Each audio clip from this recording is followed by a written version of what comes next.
So we're back. Another episode. Call it home. Today, we have a really special guest. A good friend of both of ours. Lots of memories together. Music DJ, traveler. Everybody, welcome on Brandt. How you feeling, brother? I'm feeling good. Thanks, guys, for having me. It's been I think it's been like 5 years since I've been here.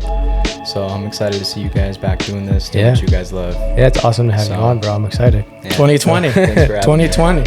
Thanks for having me. Yeah, man. How's life been? Life's going good, man. Life's going good. I'm 2 months in with living with my girlfriend, so that's going good. Graduated school this summer, university, so that's pretty cool as well. Got a new car. Transitioning, getting out of bay hosting full time, so I'm excited about that. Yeah. So For people who don't know, bay hosting is like serving. Yeah. So it's Topgolf's way of serving. Been in that position for 8 years now. It's been a very long time. Position itself isn't bad. I'm 29 years old, man. I'm ready to do something different. Yeah. Rather to do some mental work than some physical work, because man, that working outside in these summers, bro. Oh, shit. That's the one thing I don't miss about working there. Like, oh my god. So do you enjoy like working with like other people, like, you know, customers? Do you enjoy meeting new people, having conversations with them, or do you think it's more stressful most of the time? Like, I mean, I've been doing a lot of mornings this year. I feel like the morning crowd is a lot more chilled than the night crowd. You get more genuine connections that way. Mm-hmm. I enjoy the meeting people, the problem solving. It's just the whole, I guess, like tipping policy. You know, tipping is making your money, and you know it works. It does its job. It's gotten me here, but at the same time, it's just like can see the end of the finish line, so feeling good about the end of the finish line. Do you have like any stories or like crazy stories with guests, or just like any like funny? Oh man, I feel like COVID time was the craziest shit there, man. We had just everyone was getting out of the house for what seems like a first time in 6 months. Dude, forgot how to act, forgot how to be in public. One that sticks out to me, this had to be, I was wearing a mask when this happened, so yeah, it gotta be like fall of 20. Honestly, probably last time I was on this show, I'm not gonna be lying, a very long time ago. But I had three top come in. It was a guy and a girl, and then a girl. And this girl was like bitching me out that we didn't have like breaded wings, and was like puppy eyeing me like. And I'm like, well, I can't go and bread the fucking wings myself. I just fucking work here, you know? So her friends end up getting the wings. She see the wings. She's like, you know what? Let me go ahead and do an order wings myself. Awesome. The wings come to the table. They're at the yellow light for non-Topgolf things. That means when you have 15 minutes left, we come over and close the tab. And dude, they start fucking going at it like in the bay. Like, no way. Yeah, the two girls are bitching each other out. Actually, the single girl was bitching out the boyfriend, and they're going back and forth. I remember just sitting there with their two tabs in my hand, like, so are you guys ready to pay or what? So what are we doing here? Yeah, our high top tables are being pushed around. There's like glass and shit falling off. Fucking, it was just a shit show. So that always sticks out, because I was like, damn, these motherfuckers do not know how to act, bro. We get locked in for 6 months or 3 months, whatever the hell it was down here. First time out, man. The Henny hour. The Henny margaritas, man. Oh Henny margaritas? Yeah. Is that actually something that people would order? Yeah.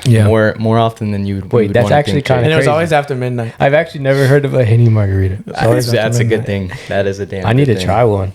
I mean, I guess they're all right. I always give one a little go, but I'm just like, I feel like I like it more than a tequila margarita. I'm not big with tequila. It gives me like goosebumps all down my spine, bro. Tequila does? Yeah, dude. I can't stand it. He's bro. the one ordering the Henny margaritas. Like I went to Mexico and I did a whole tequila tasting. Like, damn. That's pretty impressive. blasted. Yeah. got on a catamaran boat after and had to like tread water for like 5-10 minutes. Like, dude, I was dying. Dude. He's like, I didn't think this shit through at all. No, not at all. No. Yeah. Well, for background, me and Brandt, we met at Topgolf. I've obviously known Javante for a lot longer, but I think that's like, a pretty special moment that, I, got to meet you, and we've built a good, friendship kind of from that. So I'm super thankful for that. But kind of going into, I know, school, you kind of mentioned school. Did you just graduate? Yeah, I graduated this summer. I was going for my economics degree for a minute, and my girl's mom had a little bit of a health incident this winter, and the spring semester, I think it was like January, February, I kind of had like a relevation moment. I was at her house. This was before we lived together. So I was just at her house for 2 weeks, all her animals, and I had the roommates take care of mine, which was good. Her mom's doing better now, which is good, but no, just a thinking moment, man. I had all this time to myself. My girlfriend's not in town, was FaceTiming her, calling her, and I was like, damn, I really don't want to do this degree. I tried to switch to finance, it's kind of the work that I'm trying to get into, and my advisor is like, it's going to take you a lot more time to get your finance degree than it would to do your economics degree. So they kind of declined me.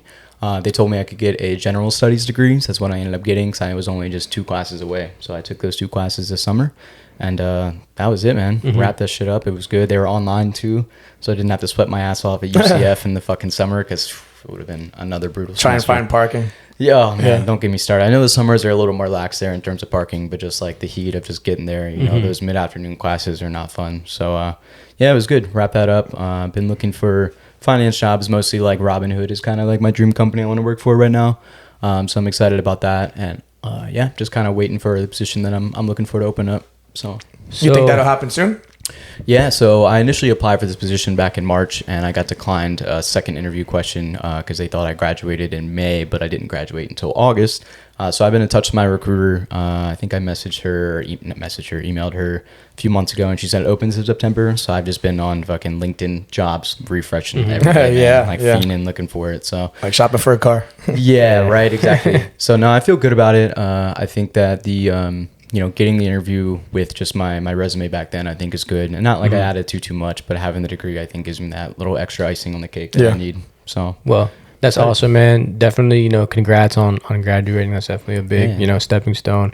What is it that you like about finance? Because obviously, you were going to school for a specific thing and decided to switch it up. So obviously it kind of caught your attention in some way or another.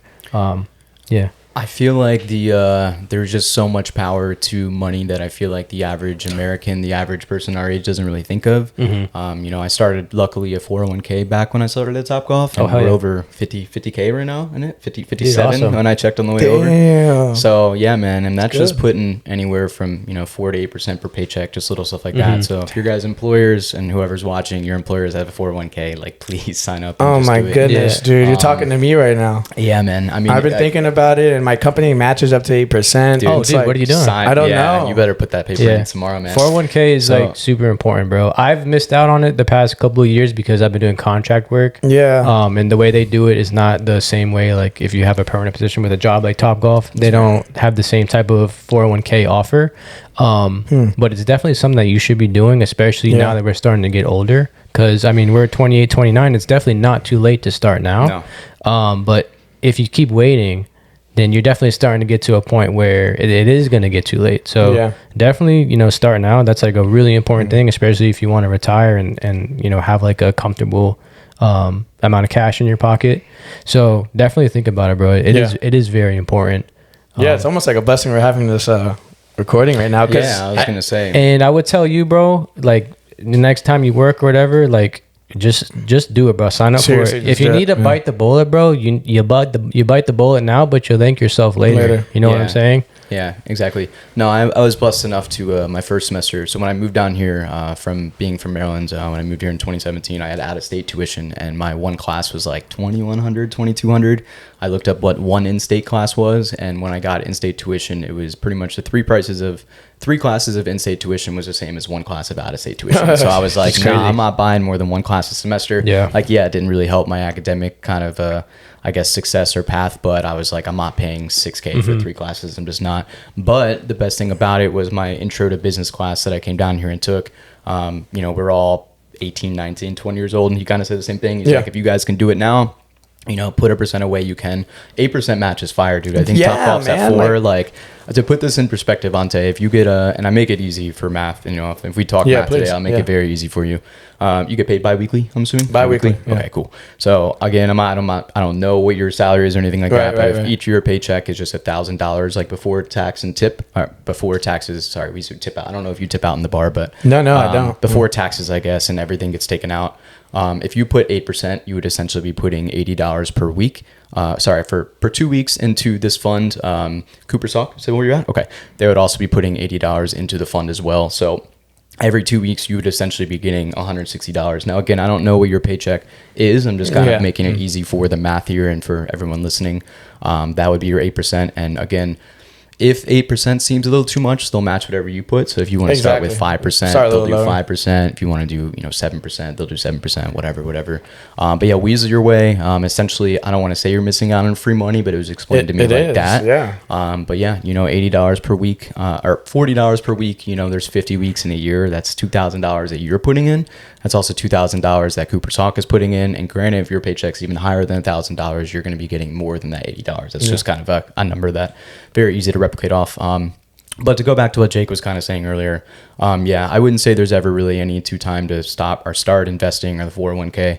I like to think of it, I snowboarded a lot as a kid. I know, we don't really do that too much here, but no, not at all. Think of a snowball. The bigger your snowball is, the longer it has to fall down the mountain. So right now my snowball is pretty big because I've been doing it for a while. So if me and you start on the same mountain, my bigger snowball is going to get more snow, more money on the way down. But being 28, 29 years old right now, you do it 10 years from now, you're going to be sitting on a pretty big snowball. And then, the longer that kind of accrues over time. Now, granted, that comes with the market and stuff like that. There is going to be dips. There is going to be things that happen. COVID, it was like a 30% decrease in like 2 weeks. And it's like, if I had 100K right now, I'd be down to 70K. But again, we're not retiring now. So like, you got to kind of take this number with like a grain of salt and just kind of appreciate it. 50K from when you started Topgolf, 50K off tables, good, man. Dude. I always think about that. 50K off serving tables, So there's a lot that goes into it. But yeah, like Jake was saying, it's a nice little safety net. Now you can't touch this money until you retire. Right. Yeah. Definitely something to note. I think the age is, I actually just looked up. I think it's like 60 and a half or 64, somewhere in the 60s, which is good. Jesus. But you start now, and by the end of this year, you could have $2,000-$3,000. That next year is up to $610, and it just, again, the snowball. If you think of it as a snowball, man, because the more time goes by, life just gets more expensive. We think of even just going to McDonald's. The $5 don't really get it what you used to. No, it's $20 now. Yeah, exactly. So life's getting more expensive. The market gets more expensive. Everything gets more expensive. So I guess the more exposure you have in the game, the more just think of it as snowball. If you can just leave one thing from that message, like snowball build that snowball and get the snowball going. So I really like that analogy. I think it puts it into a good perspective, but I also do want to mention that now's the time in our lives to take more risks, because when you start getting older, you need to be a bit more conservative, especially with how you handle your money. So if you need to take a risk now, now's the fucking time to do it. Don't wait till you're older. It's now or never. I think after this podcast ends tonight, I'm going to be feeling a little bit motivated. Honestly, I already am sitting here talking to Brandt. And I also wanted to mention to you too is if they offer a Roth IRA compared to your typical IRA, a Roth could be a better option for you because you won't get taxed when you take it out, compared to when a typical IRA you will get taxed. It's a minimum of you have to be putting at least like 5K into it a year, correct? I think there's like a maximum, if I'm not mistaken. I've never hit the maximum, and I've been doing it for a few years now. But yeah, what Jake is saying, there is an IRA, which I'm not too knowledgeable on. I do know it exists. I do know the IRA though is a little bit more you're doing the investing, whereas 401k you're kind of like putting it into a fund. But Jake is right. In a Roth IRA, you could even essentially do both if you wanted to. You could set up the 401k for 4%, get the match. I don't know if Topgolf matches IRAs or, if Cooper Salk does as well. But essentially, you could kind of be dipping into market stuff today and be selling and buying for your long-term investment account. Yeah. And I think, I could be wrong in this, I should have known this, but the IRA, I think you can kind of take out and add in whenever you want to. Whereas 401k, you kind of connect to your paycheck and it kind of just does it for you. So they're both good, like Jake was saying, the Roth is a good way. I have my 401k in a Roth as well. To make that easy for everyone listening and watching, the pre-tax, exactly what Jake was saying, I like to see the balance of whatever, 55,000 or 57, I think is what it was today, and know that when I get that money out, the taxes have already been paid because, just like everything else in the world, any income we're going to have will be taxed. So I'd rather kind of have that be taxed now as I'm a 29-year-old, adult, as opposed to being 60 years old and seeing, I have $1 million, but realistically it's 800K, 700K. Maybe even less than that. Yeah, exactly. That's a lot of money, just gone. Taxes will get you, man. So, I mean, like Brandt was saying, you kind of know now, sort of, what it is. You know what that balance is, and it goes up and down. I think it was April this year, the stock market was tanking a little bit. And I actually just sent this to I think it was my dad the other day. My account from April to literally September, so in a 5-month period, moved like $15,000 from bottom to top, and it's like, holy shit. Like, yeah. And again, I'm not really doing anything on it. I monitor it because I enjoy, watching it, but you really don't have to monitor it. It can be very low key off the grid. You can just put your money in there, let it build up. Kind of forget about it. Yeah, exactly. And there's so many different things that you can kind of invest in. Again, the Roth IRA gives you a little more hands-on balance. You can see some good news come out with Tesla and be like, hey, I'm going to put my 2K into Tesla and I'm just going to sell it in a month. Awesome. The 401k is a little bit more hands-off. You're kind of just selecting what it goes to, and it kind of does it for you. So, and there's and there's things like the S&P 500 or like index funds, which like the S&P 500, for example, it tracks the top biggest 500 companies, and they're all kind of like linked together. So if you invest in that, you're kind of a part of those 500 companies, and it's kind of like a more of a conservative play where you just kind of set it aside and don't really need to like look at it, like Brandt was saying. Yep. And that's something that gradually has like grown over the past, I don't know, 10 years, 15 years, whatever it may be. It's been going for a long time, but you're exactly correct. Yeah. So, but I like that you bring up finance. I'm a big believer in finance, specifically like cryptocurrencies. Like I really like that. I would say like my dream job would be like to work for like Coinbase. I know I kind of told you that the other day. Yeah. But what specifically do you like about Robinhood? So their core mission statement, I think, is like, I always say this word wrong, but democratizing investing for everyone. I know when I started investing was kind of the peak of COVID, and it literally was just my roommate who was doing some stock investing. That's when like the stimulus was hitting, and I was making more money doing nothing at the crib than I was actually working. And I was like, holy shit, I have disposable money. Luckily at that point in time, I did have some savings, so that awkward like few months wasn't too hard for me. I was still able to pay rent, do what I needed to. I think they make investing, which is a very complex, or was a very complex kind of topic, very simplified. I actually did my senior thesis on this on my graduation, but just kind of makes something that can be seen as very complex, very simple. They make it very user-friendly. I think that of all of the investing apps in, I think, the US, I'm pretty sure Robinhood is like by far used the most by millennials, and I think it's Gen X as well. So a lot of people our age kind of feels the same way. It's not too hard. They're very good on buying and selling fees. They don't really make that much money off you. Granted, they're a very successful company. But I think just for the average, us three here guys just trying to throw a few bucks here and there, do that and other, I think it's really good. The position I was looking for is a experience. What is the word for it? I don't want to say an experienced consultant, but pretty much if you ever had an issue, you would be reaching out to me. So, you would hit the support. They said it would be like over phone calls, over text message, over email. So I would be working in the office, but I wouldn't be dealing with clients. They wouldn't be coming in and bitching at me. They lost 20K. They'd be calling me and telling me they lost 20K. So a little bit different. I know that's a different demon. Now I'm like, oh, my wings are undercooked, and I'm like, fuck, we'll get some more. But it's gonna be a little bit different when they're like, hey, I lost my entire, retirement savings, and that's.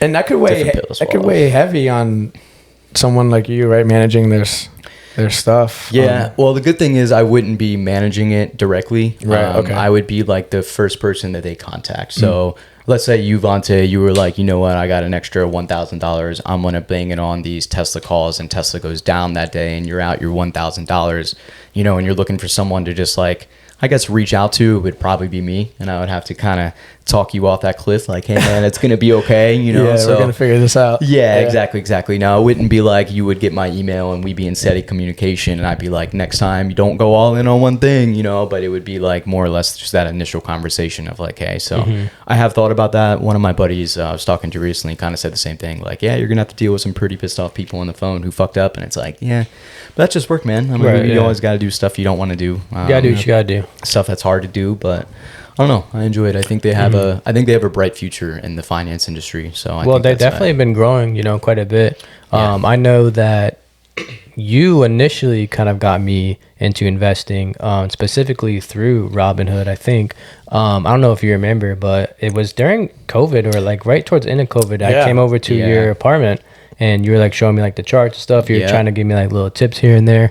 And there was this stock called Workhorse. Oh man, that's the one that got me going, man. Yeah. USPS. Dude, all of them. Yeah, they had a big deal with USPS that just didn't happen. I was actually out by then, but yeah, no, like what Jake was saying, that's what I started with. My old roommate Johnny actually got me on that, and no, I mean, looking back then, like, shoot, you could have put money into absolutely anything in April of 2020, and if you held till now, dude, praise to you, man. You're good for the rest of your, well, maybe not the rest of your life, but yeah, you'd be putting on some pretty good, for Workhorse and stuff like that. So Workhorse was just an electric vehicle company, kind of like a Tesla, but a lot smaller company. Their big thing was they were supposed to get a bid with the U.S. Postal Service for their trucks to kind of take over. So if that were to happen, I think it was like 100 million, 200. It was a lot of money that the U.S. government would have given Workhorse to build these vehicles for them. Which, you know, when you get an influx of 100 million, 200 million dollars, like that changes the game for you. Yeah, you know? sure, yeah. Like that would be, you know, someone coming into your Cooper's Hawk and being like, "Hey, we're gonna put $1 million of renovations in this tomorrow." You're gonna be like, "Holy shit!" Like shit's about to change. You know, in a good way. In a good way.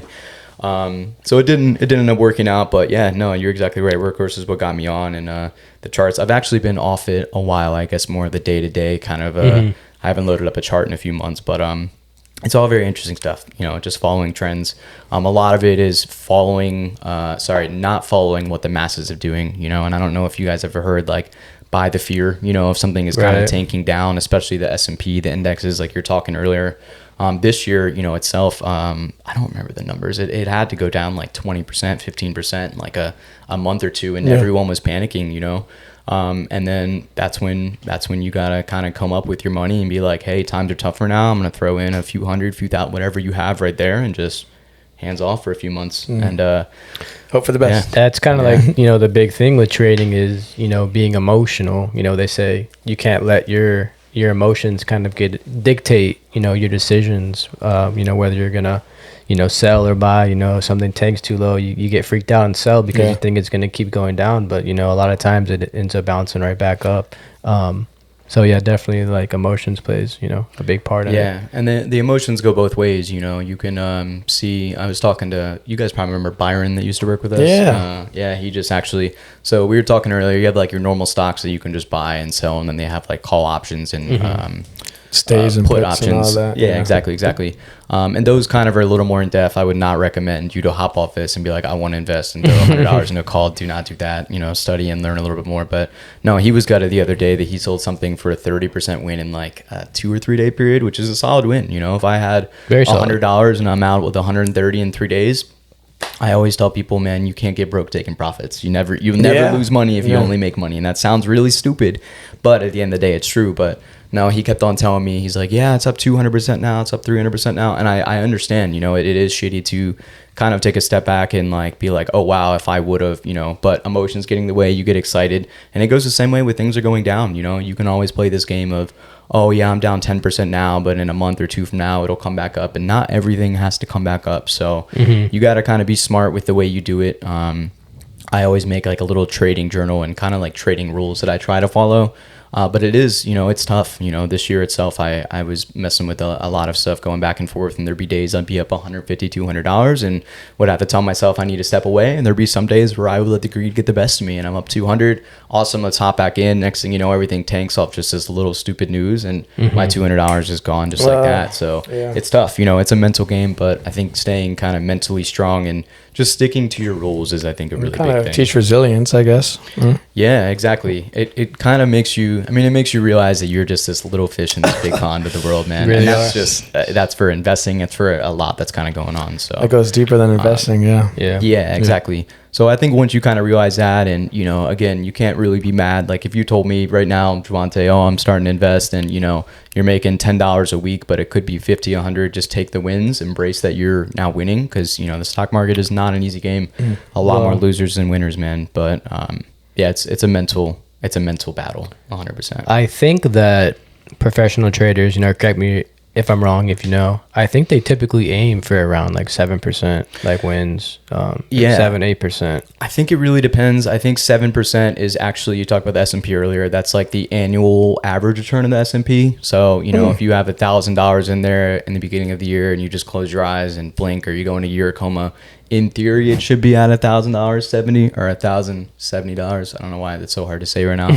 But yeah, 7% is a good number. And you know, that's all it takes. But again, those little wins, they add up, you know. 100%. Kind of the same thing we were talking about, the snowball effect earlier with like the 401k and stuff like that. Like, granted, you can always, like, my biggest mistake was I changed my investments this year to something conservative, to actually the S&P 500, because I realized, like you were saying earlier, that my conservative was making me money, but I compared it to kind of what it could have been with just straight S&P, and I could have been realistically at like $110,000 right now, which is fucking crazy. Like, I see 55 and I'm like, oh, that's fucking awesome.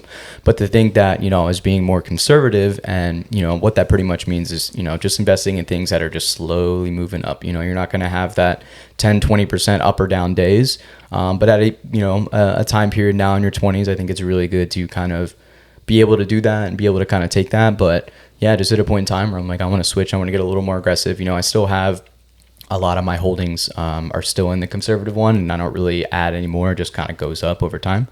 But yeah, definitely capabilities too, I guess. When you say conservative, is that for people like, especially me, that don't know much about stuff that we're talking about? Conservative is more just like a safer play? Yeah, exactly. It's not called like conservative? No, you're not investing in something. So when you actually make the 401k, when we say conservative, I don't know. So I'm kind of almost thinking like the right. Maybe the company is called conservative or something. You know, I don't know. I don't know. Yeah. I guess more or less like the movements are conservative. Got it. Okay, and that's what I thought you were talking about. Slow movers is a good way to put it. You know, when things are bad. So when I was talking earlier about in April, how I think the stock market tanked like 20% in a month or two, right? That's a lot of money. You know, with my 50,000, I lost, 10,000-15,000. I lost, it ended up coming back. If I was retiring though at this age and I had $1 million and that tanks 20% in a month, my 1 million is now 800,000. Like that is I guess the scary part about it. Especially with 401ks, because it's like we don't really know what's going to happen in 40 years. You know, we hope the stock market is bumping, which should be, but we don't really know. But yeah, to answer your question, Bonte, conservatives, just, I would say slow movers. You're not going to get that huge thing, you know, with $1,000 balance. Like, I think the biggest lesson I've learned in the stock market is like, no matter how much you think you have in the game, you are nowhere close to what's going on in the actual game. You know, I think the most I ever had in my account, my Robinhood account, was like 5 racks, and I'm like, damn, I'm fucking good at this shit. You know, and I'm looking at how many trades are going on through the day. There's like 10 million Tesla trades going on, and I traded 2 shares of the 10 million. It's like, the fuck am I doing out there? Did anything happen to Tesla's stock after the Cybertruck blew up? Tesla is an interesting company. I think Elon getting involved with the Republican Party beginning of the year, I think, was very interesting. He is just a very he's a big side quest kind of guy. He was always up to something, you know. He always ends up coming back and he's like, oh yeah, like Tesla this, Tesla that, I'm gonna kind of go over. I think recently, like a week or two ago, he's like, I'm only gonna focus on Tesla, but it's like he'd be saying that all the time. Yeah, he'd be saying that. So I'm not too sure about like a Cybertruck, but like little things like that, like you're exactly right. That'll kind of like back to workhorse, and this just put an idea in my head. I remember when I was investing, Trump one day came out with a workhorse truck, and this is during his first 4 years. I'm blanking on the word. First term. Thank you. He just had a workhorse truck out front and just gave it a random 9 a.m. interview. Wasn't planned or anything. And he's like, these workhorse trucks are great. And he like hopped in one and started it. Dude, the stock was up like 40% in the day, because everyone's like, oh shit, like he works for the government will be paying for it. This is just, you know, spreading the news. And I remember just literally sitting there, and I probably had $100-$200 in, but, you know, up 40% in a day, you're like, holy shit, like this is a lot of money. And it just wonder if that's intentional. Could be. Yeah, there's maybe he has his hands in their pockets or something. Yeah, for sure. I mean, when you look at somebody like that who's high profile, a lot of times they kind of have a little bit of insight on what's going on. You know what I'm saying? Yeah. Especially, you know, like Elon and Trump. But there's always someone that knows something. Yeah, and it's never us. And I'll say buy the news. You know? Yeah. So, no, there's a lot that goes into it. I think the interesting part is it makes you get involved with stuff you really wouldn't usually be involved with. You know, when I was in it, you know, if fast food was going down, I would just figure out why. And it's because, you know, fast food isn't having as much sales. The prices are going higher, but people are eating healthier. So just random things that I guess you never really would want to think of I wouldn't say you're forced to think of, but you constantly want to be involved when the world is kind of just changing in front of you in terms of like the financial markets, you know. Right. Always want to be involved with what's going up, what's going down, and the why. I think the why is the most important thing. Why is Tesla up 20% today? You know, did Musk say something dumb? Did he say something good? Is he coming out with this new Cybertruck that, you know, lasts 2 times the battery as the old one? There's always a reason why.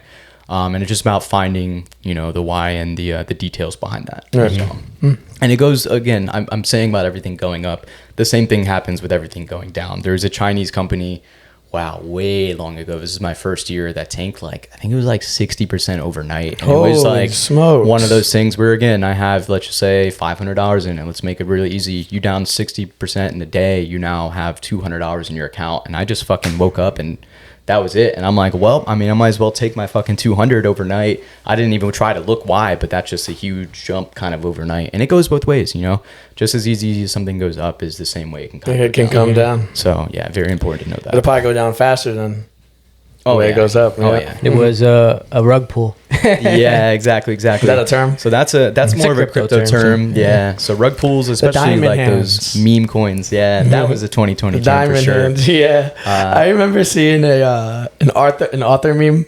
You know where he has like his hand like this, and there's just diamonds all over it. Nah, so funny. Crypto to me is very interesting. I'm very glad you want to work for Coinbase. It's just, I think the 24/7 aspect is just a little bit too overwhelming for me personally. I love it. I think people who do it, props to you. Watson, who works at Topgolf. Watson, yeah. That man be on his crypto. He shows me his wallet every time, and I'm like, damn, dude, that's fucking awesome. But a little too much for me. You know, like right now, the market's closed. You know, if I was in crypto, I probably would be, you know, sneaking a peek here and there, checking my shit because again, like it just be moving all the time, you know, and you got to be kind of with the waves of how that goes. And if you're not, you know, you can get kind of pulled out pretty quick. Oh, for sure, especially with like meme coins and stuff. Now, a little question for you. I don't actually know the answer to this because I'm not too familiar with Coinbase. Does Coinbase have like meme coins as well? Like, can you buy that stuff on there, or is it like a little bit more mainstream? So they just released. I think like a product for DEX, like decentralized exchanges, to where you can now purchase meme coins through the Coinbase platform. Previously, before on the Coinbase wallet, you could purchase meme coins through the wallet, but not their actual like website. Okay. If that makes any sense. But yeah, so they just release something for specifically meme coins. Okay, that's cool. I don't know if you're too familiar with meme coins or everyone else. Really, but I mean, I've heard the term, but yeah, we'll dive into it a little bit. I guess a little more unregulated, a little more something where computer nerds like any one of us four in this room can make up a coin. You know, you guys could literally make a Jake and Vaughn coin. Yeah. And, you know, you kind of set the price to it, you set the value to it, people buy it. Now, I know the big risk on it, and Jake mentioned this word earlier, is rug pulling, and that's when essentially the Hawk Tuah girl is actually a really big rug puller. I heard about that. She made like millions of dollars off it. So and people were pissed because that's that was her like. But I don't know if it was like specifically her or the team that she had behind it, and she didn't necessarily know what they were doing.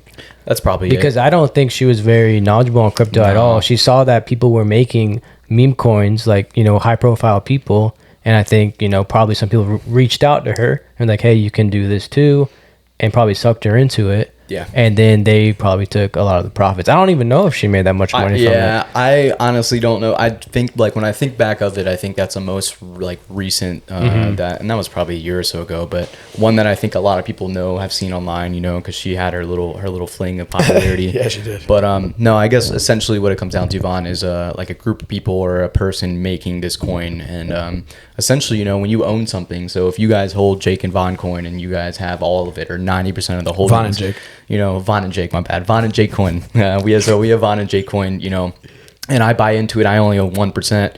You guys holding 90% of the market, you guys are going to dictate what's going on. Exactly. You know? And all of stocks are, and crypto and all that stuff, is a buyer and a seller. You have to have someone to buy something, you have to have someone to sell it, and that's always at the same price. You know what I mean? So if you guys are holding your Vaughn and Jake coin and it's just going, next thing you know, you guys put in, let's just say $5,000, and now your $5,000 is $50,000. You guys hold 90% of the coin. You guys can hit that sell button, rip out. Even if you only make $40K, you guys just 8 times your money in 2 months, and then you guys can just peace out. I'm out. So didn't a kid do this recently too? Some younger kid. I have seen. Yeah, I think I know who you're talking about. I don't know his name exactly. This is like a couple months ago, 2 months ago, maybe. Yeah. Who? So what I don't know his name, but he made a meme coin. He made a meme coin, it's and like a little 12-year-old kid. And then he made like 100K overnight or something like that, and then pulled it, and then he's out. everybody was talking about it. One of the things you can do with meme coins. I don't know. There's a platform called Pump.fun. This is where most of the meme coins are being like produced, and they come out like 10,000 of them like every second. And there's also something you can do where you can live stream. Crazy. You can go live while you have your meme coin, and you can do stuff while the charge on the side or whatever. I think this kid was live while he produced his meme coin. I think it went up. He sold everything, rugged everybody, and then he laughed and like flicked everybody off or something like that. That's exactly what I'm talking about. And he's probably up like fucking 30 bands or some shit. I don't know. In a night. Could put a fucking crazy work. But the thing is, green light on you pretty fast. I feel like some people like wouldn't take that too kindly. But it's not that easy though, because you have to get people to buy into it. Yeah, exactly. So he must have had a good following on his Twitch or live, whatever. I don't really know what he did, but whatever he did worked. And I mean, it's a shitty thing to do, but also at the same time, I gotta give props to it's a dog eat dog world, man. It is a dog eat dog. It's a dog eat dog world, dude. You put yourself in that situation. What are you doing? I mean, come on. I'm taking my 30, man. I'm taking my money. I'm doing the same thing. I don't give a But damn. if I want to actually build like actual community and like a good product, I mean, most meme coins, they don't have any utility behind it. Like for instance, you have like Bitcoin, right. That has like I think it has like some utility behind it. But like a meme coin is just basically virality. You're like buying like something that you think is gonna go viral. You know what I'm saying? So I mean, for instance, this is kind of like a shitty situation, but like Charlie Kirk, people made Charlie Kirk meme coins, and so that's a huge. Was this after? Yeah. Probably like after. Crazy. It's a huge thing on the news, right? But if you're into meme coins and you see that, you're like, damn, this is a really good opportunity for me, because you know that a bunch of other people are going to buy into it. And the same thing happened with, I don't know if you remember Peanut the squirrel. No, I don't know what that is. Peanut was the squirrel was when a guy had a squirrel named Peanut, and he made videos with him, and it was like his little pet. And then I think there was like some law or something to where you weren't allowed to have a squirrel as a pet. And then it was like the police or whoever, I don't specifically remember who, came in, and then they killed Peanut the squirrel. And then there was a meme coin. Where are you living that it's that serious? There what the fuck? And there was a meme coin. There's a meme coin for Peanut. They wanted justice for Peanut. And wait, think about this though.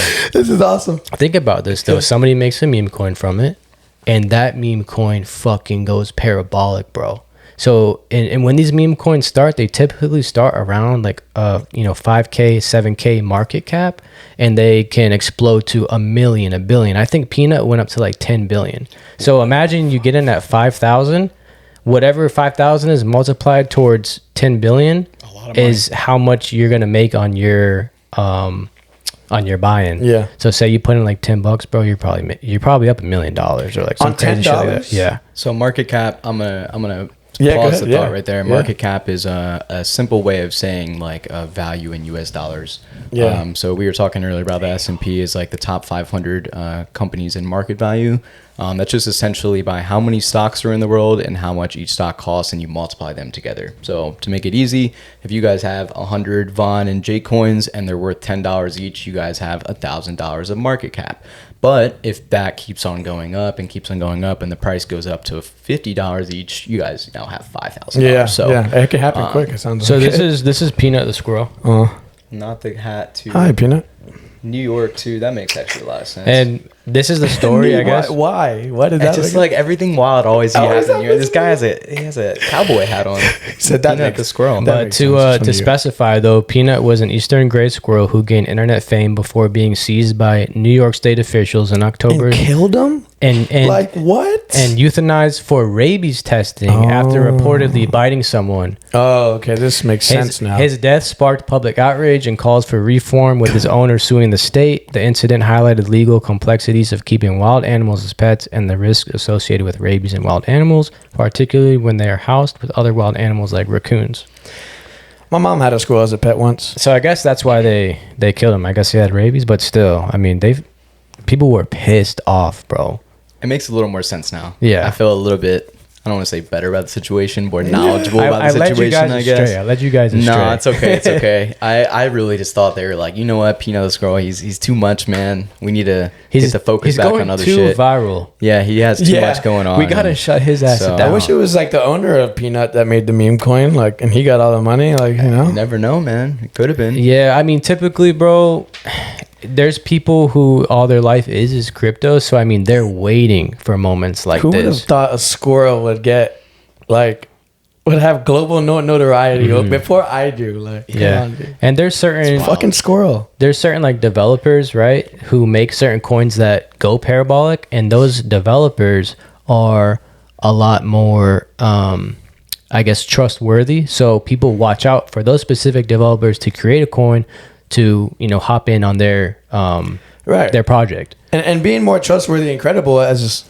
the creator of the meme coin, I feel like that can allow you to keep a good community for a long time and just keep like kind of steady growth, steady money coming in, rather than rug pulling at 30K. And you just made 30K when in reality, if you just maybe let it, I don't know, sit for a while. Not maybe on meme coins. The thing is like typically you want to get in and get out. You don't want to stay in on a meme coin. All right. Because most of the time, more often than not, they're gonna plummet, because it's kind of just like a quick, you know, like I said, get in, get out, make your profit, early day at school, and move on to the next one. You know, there's thousands and thousands coming out every second, so get in, get out, move to the next one, and try to make your profit that way. You don't want to stay too long in it. I mean, something you would want to stay long term in is something like Bitcoin. Like the only conservative play in cryptocurrency people would probably say is like Bitcoin, or another one is maybe like Ethereum, something like that. But those things, ones. Yeah, those things aren't as volatile. Regulated, I guess. You know, that's probably not going to get rug pulled, just because of, you know, all the people that are in it and all that. But obviously, there's a lot more to it. But yeah. Yeah, sorry to dive into meme coins. No, you're all good. That's what we're here for. I've definitely been rug pulled, you know, a few times. Oh, I believe it. I believe it. So, you know how it feels. Yeah, I do know how it feels. It's a shitty feeling, bro. But also that comes down to these people aren't your friends, you know, like no. But it also comes down to me doing, you know, having better, research, having better on-chain analysis, and judgment and stuff. Yeah, but you got to be so quick with it. So you do like your quick little checks, get in. Maybe you miss something, bro, and you get rug pulled. You know what I'm saying? But there's definitely people who trade meme coins every single day for a living and make a lot of money. Yeah, there's potential. There's this guy whose name is Cupsy, and he makes about $1 million every month doing it. That's insane.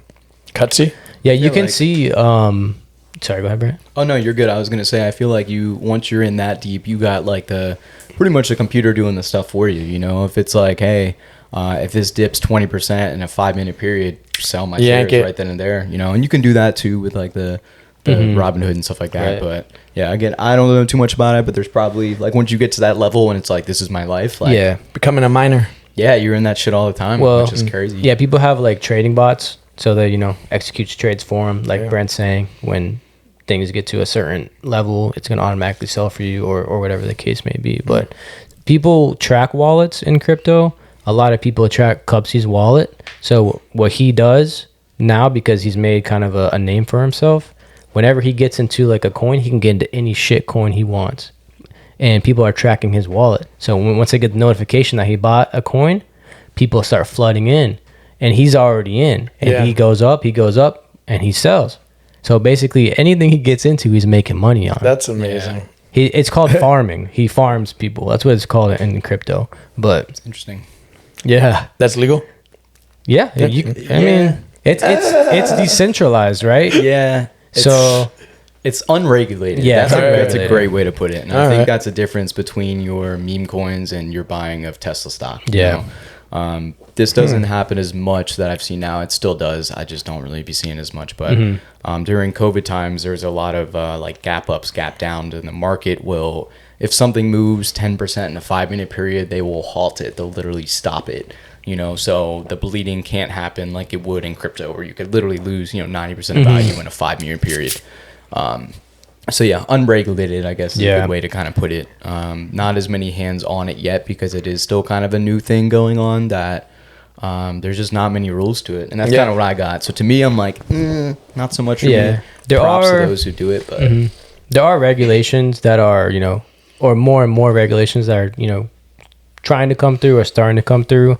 It's definitely like a big process. And I think once things are more regulated, specifically for like the big market cap coins like Bitcoin and Ethereum, or another one's XRP. You might have heard of XRP. I've heard of XRP. Yeah. That one's a very trending one on social media. I think once more regulations come in, it'll definitely be more of a trustworthy thing for other people, and then you'll see like more retail kind of come into to buying it. But finances, people.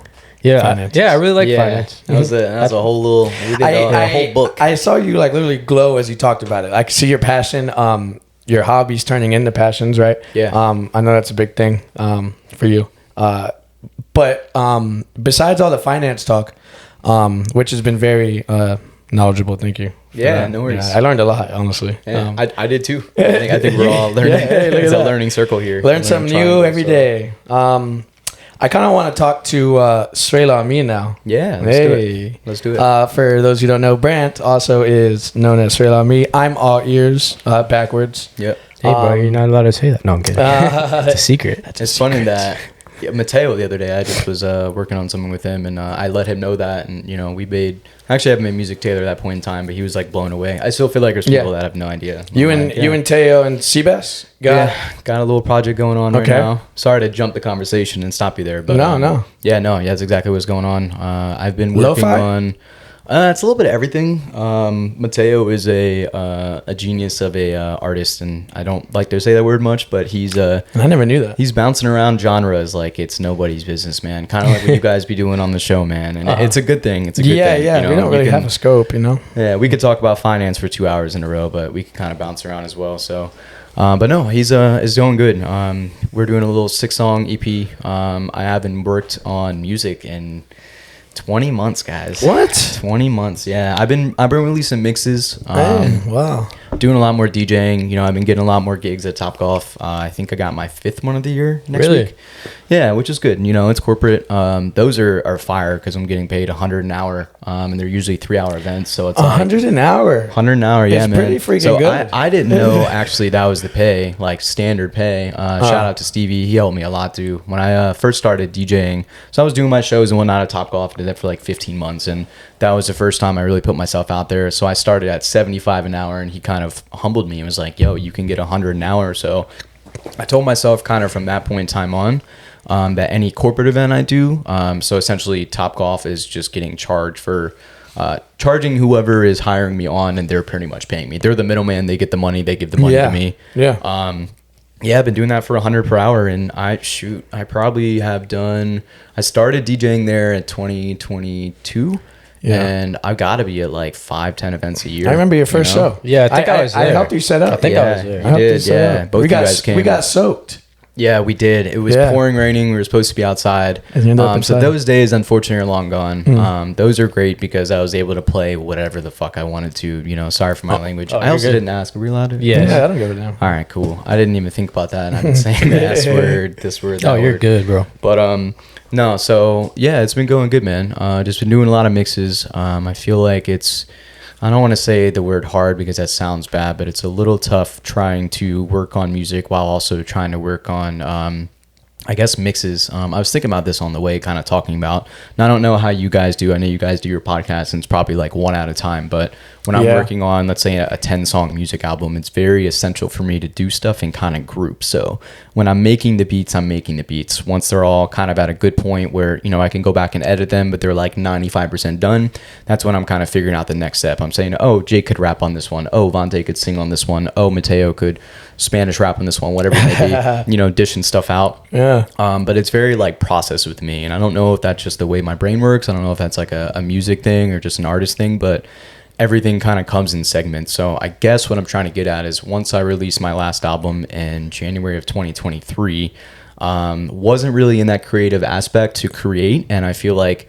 forcing creativity, you guys can probably attest to this, is not a good idea. You know, there's some days where, you know, maybe you got to do a podcast that you don't want to because you're tired. Yes. That's one thing. But when you don't have ideas and you're kind of just doing it to do it, to me, the creativity kind of loses its spark. You kind of lose the, I guess, the love of it. So I've always told myself, like, if I don't have it, I don't have it. You know, there's some times where I'm at the end of the project and I got to finish these 2 songs and then that's it. That's a little bit different. But I guess when I'm indulging in a new project, I never want to rush that feeling. I never want to jump the gun on it because then it feels almost unnatural. And I feel like creativity should feel natural. Yeah. You know? Mm-hmm. So... but yeah, it's going good. A little 6-song project coming out soon. We're shooting for New Year. Probably do a single, maybe October, maybe November. That's awesome. I think we're so close to the end of the year and just have not really too much more work to do, but he's out in Tampa. Sebastian's out in Tampa. So kind of having those meetups are very essential. I've been to Mateo's studio probably 2 or 3 weeks ago, and he's got a nice setup out there. In Tampa? That's sick. Yeah, it was really nice, man. We're going to do some music videos for each of the songs. Got some Spanish rapping in there. We got Sebastian singing on it. That's cool. You know what? I when you mentioned Spanish rap, I was just thinking about like a lo-fi beat with like Mateo like rapping on it in Spanish would be kind of cool. Yeah. Not like an aggressive like reggaeton type of deal, but more like there's actually I don't know if I'm allowed to play that stuff, but if you guys would want to, there's one song I have in mind. I could do it now or whenever you guys want to. Yeah, what do you think? I mean, yeah, would it be copyrighted? I don't know. It's my beat. It's my music. Then. The only copyright would be me. Well, before we get into that, I did want to do it more towards the end. Yeah, I was like, we can do it at the end. I'm okay with that. I'm jumping the gun. Yeah. Oh no, you're so good, bro. I wanted to ask, because you said it was about 20 months, right? Yeah, 20 months since you've made your last like song or whole a little bit of both. I released the album, so usually I guess for me when I'm like done, again I talked about the processes earlier, so like you're making it. The Hawaii album that I dropped in 2023 it was supposed to come out the summer of 2022. There was just little songs I kept on adding, and then to me personally, like once you get towards the end of the year, I'd rather kind of have something start the year fresh than kind of end of the year. That might just be a me thing as well. Singles and stuff here and there are good, but essentially probably had that project done October, November 2022, and I was like, I actually went to Hawaii for New Year's, so I'm like, I'm gonna release the album when I'm in Hawaii, which was really freaking cool. The first like official listen I had on Spotify was me and my girlfriend just sitting on the beach, and we listened to it, and it was just like talking about things that you're actively doing is like pretty fucking crazy. I do that a lot with my music that I've realized, where you're putting kind of ideas into fruition before they happen. And like, I think there's one line where it's like chilling at the beach, just me and my lady. And like the first listen is just me and my girlfriend at the beach. My brother's like getting crushed by waves and shit like that. So just little kind of cool things. But yeah, awesome, 21 months, probably a little bit longer than that, but that was when I released the project. I told myself once I was done that I was like, I'm going to take all of year of 2023 off. And I didn't really get that itch until we're in September now. Yeah. August of 2025. I was like, all right, cool. And it was kind of the same thing. I made a few beats. Shout out to Mateo, because I feel like he kind of was not the one that inspired me, but I was kind of seeing what he was doing and got a little inspired myself. Yeah. And I'm like, let me see what he's up to. I have Sebastian on a few songs too. I think 2 from my older album, like 2021. Is he's the caddy, the old caddy, right? Yeah. Is he singing? Caddy. Is he singing? Rapping? He does a little bit of both. He's definitely the singer of the group. He just has like a very, and it sounds weird as another man, he has a very sweet voice, and it's very like nice hearing that. Like I have maybe Yeah, I've sung a few times. I don't really consider myself a singer, so I guess it's nice to kind of be able to have like chill kind of soft rap like me, and then he kind of singing. He does like a lot of the ad libs and stuff like that. So there's a lot of kind of good that the three of us came. So it started with me and Mateo. I was thinking about getting Sebastian on one song, and then after a while of thought, I'm like, let's just do a whole project, you know. And from there, it's just starting a group text, and kind of the same way that he invited me here. He's like, yo, let's come over, you know, come hang out, let's do it. And then it just happens, you know. And I think that's a lot of creativity, is just kind of making stuff out of nowhere, man, which is good. Yeah, that's amazing. But, you know, towards that, or for that time period that you were making music, would you say that you hit a creative block? Is there a specific reason as to why you stopped making music? Or yes and no. I think the Hawaii project took 2 years all in all. There's songs that were on there the first time. So I went to Hawaii 3 times. One was 2019. So the main reason I went to Hawaii is my